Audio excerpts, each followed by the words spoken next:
انا لله و انا الیه راجعون. مولانا خانزیب صاحب نن یې په باجوړ کې شهید کړو سره د 2 ملګرو او 3 ملګري شهیدان دي. په ډک بازار کې دهشتګرد راځي، ټوپک وسلوال راځي او زموږ مولانا خانزیب صاحب شهید کوي. د دې نه مخکې زمونږ ریحانزیب شهید هم په ډک بازار کې د پولیسو د مخې شهید کیږي او دغه قاتلانو پته نه لګي. که پنجاب کې داسې یو کس مري نو دغه په 12 غنټو کې دنه قاتلان ښکاره کیږي.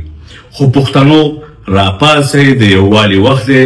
د مولانا خانزیب قاتلان که موږ ته په 12 غنټو کې دنه ښکاره نه کړو نو بیا به موږ په خپله راپاسو او انشاءالله د مولانا خانزیب د ریحانزیب شهید دغسې چې کوم مولانا مفتی منیر شاکر دی د هغو قاتلان به موږ په خپله ښکاره کوو. خو زه سیکیورټي ادارو ته دا غږ کوم او دغه وسلوال کم چې راځي او په ډک بازار کې زموږ د مشران قتلوي، نور موږ نه دغه صبر نه کیږي او انشاءالله راپاسو به د مولانا خانزیب سره او دغه د خاندان سره به ودرېږو انشاءالله ښه په نه روانې.